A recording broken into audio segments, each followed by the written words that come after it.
Bugungi mavzu juda muhim. Pensiya jamg'armasi ogohlantirayotgan 3 ta sanani o'tkazib yuborsangiz, pensiya tayinlash, qayta hisoblash yoki nafaqa olish jarayonida oylar davomida ovora bo'lishingiz mumkin. Bu gap faqat pensionerlarga emas, pensiyaga yaqinlashayotganlarga, ishlayotgan fuqarolarga, chet elda ishlaganlarga, nogironligi bor shaxslarga va boquvchisini yo'qotgan oilalarga ham tegishli. Men bugun 2026 yildagi asosiy o'zgarishlarni oddiy tilda tushuntiraman. Nima o'zgaradi, kim xavotir olishi kerak, kimda muammo bo'lmaydi va eng muhimi, qaysi 3 ta sanani esdan chiqarmaslik kerak. Hozirning o'zida kanalga obuna bo'ling, like bosing, chunki bunday ma'lumotni vaqtida eshitgan odam pulini, vaqtini va asabini saqlab qoladi. Avval ko'pchilik pensiya masalasini faqat pensiya yoshiga yetganda eslardi. Masalan, erkak kishi 60 yoshga yaqinlashganda yoki ayol kishi 45 yoshga yetganda hujjat yig'ishni boshlardi. Mehnat daftarchasi bor. Ish joylaridan ma'lumotnoma olinadi, arxivga boriladi. Keyin pensiya jamg'armasiga murojaat qilinadi. Kimning hujjati to'liq bo'lsa, ishi tezroq bitardi. Kimning biror yili tasdiqlanmagan bo'lsa, u odam arxiv sobiq korxona, hokimlik, sud, notarius orasida qatnardi. Endi esa jarayon asta-sekin raqamli tizimga o'tyapti. Pensiya tayinlashda faqat qog'oz hujjat emas, elektron ma'lumotlar ham katta rol o'ynaydi. Ish staji, oylik ish haqi, soliq to'lovlari, ijtimoiy to'lovlar. Mehnat shartnomasi, ishga kirgan va ishdan chiqqan sanalar elektron bazalarda ko'rinishi kerak. 2026 yildagi asosiy e'tibor shunda. Sizning mehnat tarixingiz qog'ozda bor bo'lishi yetarli emas. U elektron tizimda ham to'g'ri aks etgani juda muhim bo'ladi. Bu nimani anglatadi? Agar odam 1998 yildan 2005 yilgacha zavodda ishlagan bo'lsa, lekin zavod yopilgan, arxivi topshirilmagan yoki mehnat daftarchasidagi muhr xira bo'lsa, bu yillarni tasdiqlash qiyinlashadi. Agar odam 2020 yildan keyin ishlagan bo'lsa-yu, lekin ish beruvchi uni rasmiylashtirmagan bo'lsa, bu davr pensiya stajiga kirmasligi mumkin. Agar odamning ish haqi rasmiy ravishda kam ko'rsatilgan bo'lsa, kelajakdagi esa pensiya miqdoriga ham ta'sir qiladi. Shuning uchun men har bir tomoshabinga aytaman. Pensiya faqat keksalik masalasi emas. Bu bugun ishlayotgan har bir odamning moliyaviy xavfsizligi masalasidir. Birinchi esda qoladigan sana 1 yanvar 2026 yil. Yil boshidan boshlab ko'plab ijtimoiy to'lovlar, pensiya hisob kitoblari va bazaviy ko'rsatkichlar qayta ko'rib chiqilishi mumkin. Har yili davlat budjeti, eng kam ish haqi, bazaviy hisoblash miqdori, pensiya va nafaqalar bo'yicha tartiblar yangilanadi. 2026 yil ham bundan mustasno emas. Bu sanani nega o'tkazib yubormaslik kerak? Chunki 1 yanvardan keyin ariza bergan odam bilan 1 yanvargacha hujjatini tayyorlab qo'ygan odamning vaziyati farq qilishi mumkin. Masalan, bir fuqaro 2025 yil dekabr oyida pensiya yoshiga yetdi, lekin keyinroq bo'laman deb 2026 yil fevralgacha kutdi. Agar u arizani kech topshirsa, pensiya tayinlash sanasi ham kechikishi mumkin. Ko'p hollarda pensiya murojaat qilingan kundan yoki qonunda belgilangan muddatlardan kelib chiqib tayinlanadi. Demak, odam bir necha oylik pulni yo'qotishi ehtimoli bor. Keling, oddiy misol qilaman. Dilshod aka 2025 yil 20 dekabrda pensiya yoshiga yetdi. U barcha hujjatlarni yanvar boshida topshirishi mumkin edi. Lekin u martda bo'sh vaqt topaman deb yurdi.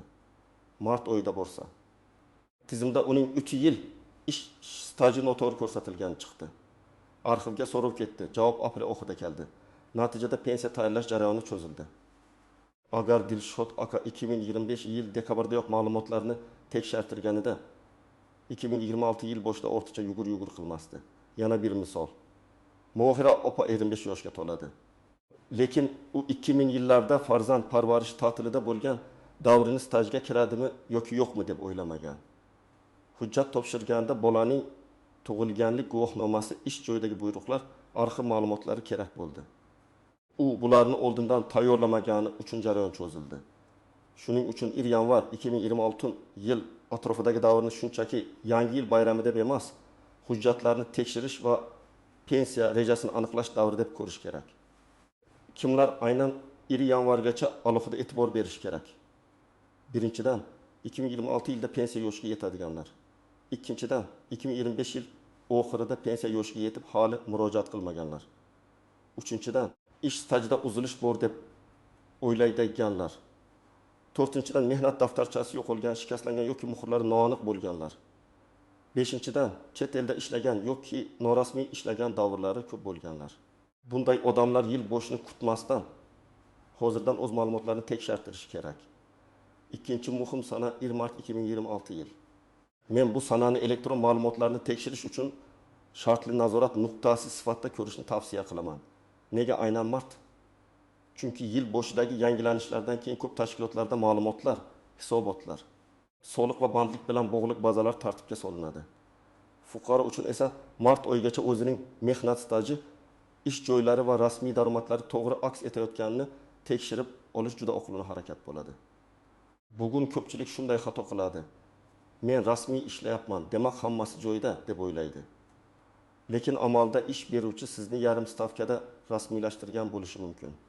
Siz qo'lingizga 1 million so'm olayotgandirsiz. Lekin hujjatda 1 million 500 ming so'm ko'rsatilgandir. Yoki siz ishga 2022 yil aprel oyida kirgansiz. Lekin elektron tizimda shartnoma 2022 yil iyundan boshlangan deb turishi mumkin. Bu ikki oy hozir arzimas ko'rinadi, ammo pensiya hisobida har bir oy muhim. Masalan, Aziza ismli ayol 12 yil savdo sohasida ishlagan. U doim do'konda bo'lgan. Ish vaqti aniq, maoshi ham bor. Lekin tekshirsa faqat oxirgi 4 yili rasmiy ko'rsatilgan. Qolgan yillarda u yordamchi sifatida norasmiy ishlagan. Pensiya yoshiga kelganda u 12 yil ishlaganman deydi. Tizim esa 4 yilni ko'rsatadi. Mana shu farq odamning pensiya huquqi ham, miqdoriga ham ta'sir qilishi mumkin. Yana bir holat. Rustam aka qurilishda ishlagan. Brigada bilan obyekt yurgan. Pulini naqd olgan. Hammaning shunaqa deb yuravergan. 2026 yilda pensiya masalasini ko'tarsa ko'p yillik mehnatini tasdiqlashga hujjat topolmaydi. Ish beruvchi korxona tugatilgan. Shartnoma yo'q, ish haqi bo'yicha ma'lumot yo'q. Natijada u haqiqatan ishlagan bo'lsa ham isbotlash og'ir bo'ladi. Shuning uchun 1 martgacha har bir ishlayotgan odam o'z ish joyidan rasmiy mehnat shartnomasi bor yo'qligini, ishga qabul qilish buyrug'i to'g'ri rasmiylashtirilganini, oylik daromadi soliq tizimida aks etayotganini tekshirtirish kerak. Kim xavotir olmasligi mumkin? Agar siz davlat tashkilotida yoki yirik xususiy korxonada to'liq rasmiy ishlayotgan bo'lsangiz, har oy ish haqi kartangizga tushsa, mehnat shartnomangiz bor bo'lsa, elektron mehnat daftarchangizda ish joyingiz ko'rinsa, unda xavf kamroq. Lekin baribir men umuman xavotir olmang demayman. Tekshirish 2 daqiqa vaqt olishi mumkin. Xato topilsa esa keyinchalik oylar davomida yordam beradi. 3-muhim sana iyul 2026 yil. Yil o'rtasi ko'pincha pensiya va nafaqalar bo'yicha qayta hisoblashlar, ma'lumotlarni yangilash, ayrim toifalar bo'yicha tizimni tasdiqlash jarayonlari uchun muhim bo'ladi. Ayniqsa nafaqa oluvchilar, nogironligi bo'lgan shaxslar, boquvchisini yo'qotgan oilalar, parvarish bilan bog'liq to'lovlar oladiganlar va pensiyasini qayta hisoblatmoqchi bo'lganlar bu sanani e'tibordan chetda qoldirmasligi kerak. Bu yerda eng katta xato shuki, odamlar pensiya 1 martda tayinlansa, keyin hech narsa o'zgarmaydi deb o'ylaydi. Aslida hayotiy holat o'zgarsa, hujjatlar yangilansa, staj bo'yicha yangi dalil topilsa, ish haqi bo'yicha ma'lumot aniqlansa, ayrim hollarda pensiyani qayta ko'rib chiqish masalasi paydo bo'lishi mumkin. Lekin buning uchun fuqaro o'zi harakat qilishi kerak. Jamg'arma hamma odamning eski arxivini o'zidan o'zi qidirib yurmaydi. Masalan, Sobir aka 2024 yilda pensiyaga chiqqan. O'shanda 1997-1992 yillardagi ish staji tasdiqlanmagan, chunki korxona arxividan ma'lumot topilmagan. 2026 yilda u sobiq hamkasbidan arxiv hujjatlari boshqa tumanga topshirilganini eshitdi. Agar u yangi ma'lumotnoma olib pensiya jamg'armasiga murojaat qilsa, pensiyasini qayta hisoblash imkoniyati paydo bo'lishi mumkin. Lekin u buni cho'zsa, to'lovlar qaysi sanadan qayta hisoblanishi masalasida o'ziga zarar bo'lishi ehtimoli bor. Yana bir misol, boquvchisini yo'qotgan nafaqa olayotgan oila bor. Farzand kollej yoki oliy ta'limda o'qiyotgan bo'lishi mumkin. Bunday holatda o'qish to'g'risidagi ma'lumotnomalar, talabalik maqomi, yosh chegarasi va boshqa talablar muhim. Agar kerakli ma'lumot o'z vaqtida topshirilmasa, to'lov to'xtashi yoki kechikishi mumkin. Keyin odam nega pul tushmadi deb murojaat qiladi. Sabab esa ko'pincha oddiy, hujjat yangilanmagan, ma'lumot bazaga kiritilmagan yoki muddat o'tib ketgan. Nogironligi bo'yicha pensiya yoki nafaqa oluvchilarda ham muddatlar juda muhim. Tibbiy mehnat ekspertizasi nogironlik guruhi qayta ko'rik sanasi tibbiy xulosalar o'z vaqtida yangilanmasa, to'lovda uzilish paydo bo'lishi mumkin. Men bunday holatlarda har doim tavsiya qilaman. Qayta ko'rik sanasini telefon taqvimiga yozib qo'ying. Kamida bir oy oldin poliklinika va mas'ul tashkilot bilan bog'laning. Hujjatlarni bir papkaga joylang. Bu oddiy ko'rinadi, lekin amalda ko'p oilalarni keraksiz qarzdorlik va asabbuzarlikdan saqlaydi. Endi eng muhim nozik jihatlarga o'taman. Birinchi masala. Har bir ishlagan davr avtomatik ravishda pensiya stajiga kiravermaydi. Ishlaganingizni o'zingiz, qo'shnilar, hamkasblar bilishi boshqa. Qonuniy tasdiq bo'lishi boshqa. Pensiya tizimi og'zaki gapga emas, hujjatga qaraydi. Mehnat daftarchasi, buyruq, shartnoma, arxiv ma'lumotnomasi, ish haqi qaydnomasi, soliq va ijtimoiy to'lovlar bo'yicha ma'lumotlar muhim dalil bo'ladi. Ikkinchi masala, chet elda ishlaganlar. Ko'p yurtdoshlarimiz Rossiya, Qozog'iston, Koreya, Turkiya yoki boshqa davlatlarda ishlagan. Bu davr pensiyaga qanday ta'sir qilishi ishlagan davlat, rasmiy shartnoma, xalqaro kelishuvlar, to'langan badallar va tasdiqlovchi hujjatlarga bog'liq. Agar siz chet elda rasmiy ishlagan bo'lsangiz, shartnoma, ish haqi ma'lumotlari, sug'urta yoki pensiya badallari bo'yicha hujjatlarni saqlang. Agar hammasi og'zaki bo'lgan bo'lsa, keyinchalik bu davrni tasdiqlashda juda qiyin bo'lishi mumkin. Uchinchi masala. Ayollarning farzand parvarishi bilan bog'liq davrlari. Ko'p ayollar men uyda bola qaraganman, bu umuman hisobga olinmaydi deb o'ylaydi. Ayrim davrlar qonunchilikda belgilangan tartibda stajga olinishi mumkin. Lekin buning uchun tug'ilganlik guvohnomasi, ish joyidagi ta'til buyrug'i, mehnat munosabatlari va boshqa hujjatlar kerak bo'ladi. Har bir holat alohida ko'riladi. Shuning uchun ayollar, ayniqsa pensiyaga yaqinlashayotganlar, farzandlarining hujjatlarini va o'z ish joyi bo'yicha eski buyruqlarni oldindan tayyorlab qo'yishi kerak. To'rtinchi masala, ish haqi miqdori. Pensiya faqat stajga emas, rasmiy daromadga ham bog'liq bo'lishi mumkin. Agar odam 20 yil ishlagan bo'lsa-yu, maoshi doim minimal ko'rsatilgan bo'lsa, u men ko'p ishlabman, nega pensiyam kam deb hayron qoladi. Sabab shuki, rasmiy tizimsiz olgan haqiqiy pulni emas, hujjatda ko'rsatilgan summani ko'radi. Masalan, ustaga oyiga 6 million so'm berilgan, lekin rasmiy maoshi 2 million so'm bo'lgan. Kelajakda hisob kitobda 6 million emas, rasmiy 2 million asos bo'lishi mumkin. Bu masalani pensiya yoshiga yetganda emas, bugun ish beruvchi bilan hal qilish kerak. 5-masala arxivlar. Eski korxonalar tugatilgan, nomi o'zgargan, boshqa tashkilotga qo'shilgan yoki hujjatlari arxivga topshirilgan bo'lishi mumkin. Odamlar ko'pincha korxona yo'q, demak stajim ham yo'qoldi deb tushkunlikka tushadi. Bunday emas. Tuman yoki viloyat arxivlari, tashkilotning huquqiy vorisi tegishli idoralar orqali ma'lumot topish mumkin, lekin bu vaqt oladi. Shuning uchun 2026 yilda pensiyaga chiqadigan odam 2026 yilni kutmasdan hozirdan arxiv yo'lini boshlashi kerak. 6-masala, noto'g'ri ism, familiya, sana yoki pasport ma'lumotlari. Bu kichik xatoga o'xshaydi, lekin pensiya ishida katta to'siq bo'lishi mumkin. Masalan, mehnat daftarchasida Gulnora deb yozilgan. Pasportda Gulnoza bo'lsa yoki tug'ilgan sana bir hujjatda 12 may, boshqasida 20 may bo'lsa, tizim bu ma'lumotlarni bir odamga tegishli deb darhol qabul qilmasligi mumkin. Bunday holatda nikoh guvohnomasi, ism o'zgargani haqidagi hujjat, sud qarori yoki boshqa tasdiqlar talab qilinadi. Endi eng kerakli qismga o'taman. Men har bir tomoshabinga aniq harakat rejasini beraman. Birinchi qadam. O'zingizning pensiya papkangizni yarating. Oddiy papka bo'lsa ham bo'ladi.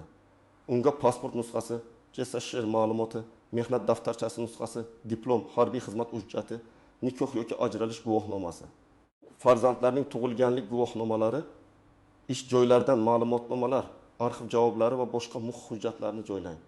Hujjatlar tarqoq bo'lsa, kerak paytda topolmaysiz. Ikkinchi qadam. Elektron mehnat tarixingizni tekshiring. Buni yagona interaktiv davlat xizmatlari portali, tegishli mobil ilovalar, ish beruvchining kadrlar bo'limi yoki pensiya jamg'armasi bo'limi orqali aniqlash mumkin. Siz quyidagilarga qarang. Ishga kirgan sana to'g'rimi? Ishdan chiqqan sana to'g'rimi? Tashkilot nomi to'g'ri yozilganmi? Stavka va lavozim mosmi? Ish haqi rasmiy aks etganmi? Agar xato bo'lsa, uni og'zaki aytib qo'ymang. Yozma ariza bilan tuzatishni so'rang. 3-qadam. Ish beruvchidan rasmiy ma'lumot oling. Agar siz hozir ishlayotgan bo'lsangiz, kadrlar bo'limidan mehnat shartnomangiz, ishga qabul qilish buyrug'i, Lavozimingiz va ish haqi bo'yicha ma'lumotlarni tekshirtiring. Hammasi joyida degan og'zaki javob bilan cheklanmaslik kerak. Ayniqsa xususiy korxonada ishlayotgan bo'lsangiz, rasmiylashtirish masalasini aniq so'rang. Bu noqulay savol emas. Bu sizning qonuniy huquqingiz. 4-qadam eski ish joylaringiz ro'yxatini tuzing. Qaysi yili qayerda ishlagansiz, korxona nomi qanday bo'lgan, taxminiy manzil qayerda? Rahbar yoki kadrlar xodimi kim bo'lgan, hujjatlar qayerga topshirilgan bo'lishi mumkin. Bularni bir varaqda yozib chiqing.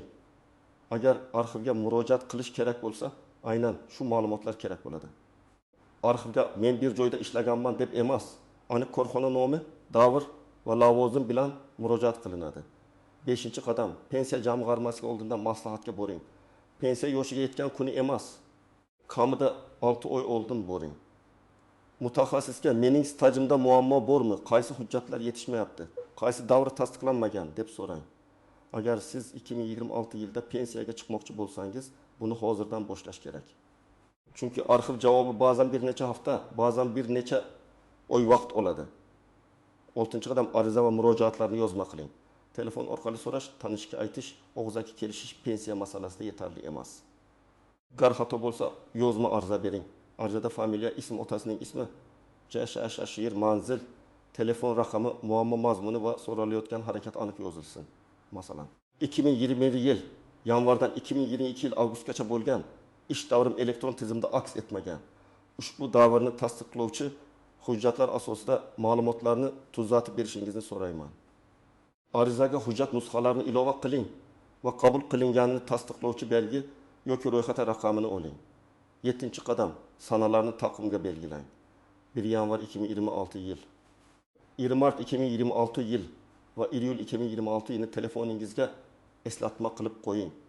1 yanvargacha pensiya yoshiga yaqinlashganlar hujjatini tayyorlasin.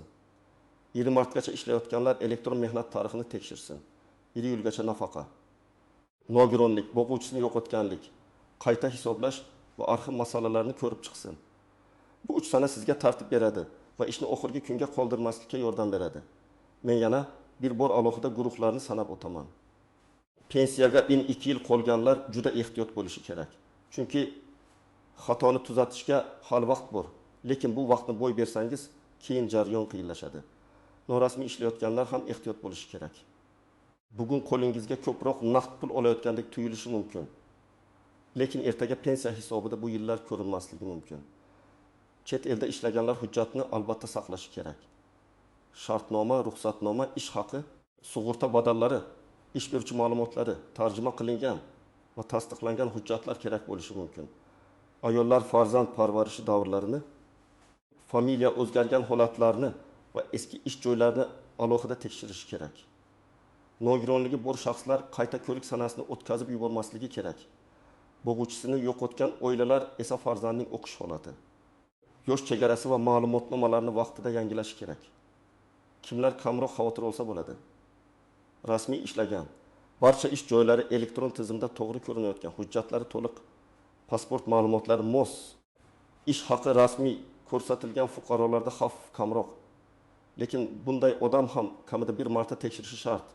Chunki xatolar ko'pincha odam kutmagan joydan chiqadi. Bitta harf noto'g'ri, bitta sana adashgan. Bir tashkilot nomi eski shaklda qolgan, bir davr 2 oyga kam ko'rsatilgan. Bugungi asosiy xulosa shuki, 2026 yilda pensiya masalasida eng katta ustunlik hujjati tartibli. Elektron ma'lumoti to'g'ri va sanalarni o'tkazib yubormagan odamda bo'ladi. 1 yanvar 2026 yilning pensiya va yangi tartiblar boshlanishi nuqtasi sifatida eslab qoling. 1 mart 2026 yilgacha mehnat tarixingiz va rasmiy daromadingizni tekshiring. 1 iyul 2026 yilgacha qayta hisoblash, nafaqa, nogironlik, boquvchisini yo'qotganlik va arxiv masalalarini tartibga soling. Men ekspert sifatida sizga eng oddiy, lekin eng kuchli maslahatni beraman. Pensiya huquqingizni oxirgi kunga qoldirmang. Hujjatlaringizni bugun tekshirsangiz, ertaga o'zingizni himoya qilasiz. Ish staji, rasmiy maosh, arxiv ma'lumotlari, elektron mehnat daftarchasi va shaxsiy hujjatlar bir-biriga mos bo'lishi kerak. Bitta kichik xato ham to'liq kechikishga, pensiya kam chiqishga yoki ortiqcha yugur-yugurga sabab bo'lishi mumkin. Olib berilmagan. Sizning holatingiz qanday? 2026 yilda pensiyaga chiqasizmi yaqinlaringiz orasida pensiya yoshiga yetayotganlar bormi? Elektron mehnat daftarchangizni tekshirganmisiz? Izohlarda yozib qoldiring. Bu video ko'proq odamlarga yetib borishi uchun like bosing, kanalga obuna bo'ling va yaqinlaringizga yuboring. Chunki pensiya masalasida bir kun oldin bilgan odam yutadi. Bir oy kech qolgan odam esa ko'pincha o'z haqini isbotlash uchun ancha vaqt sarflaydi.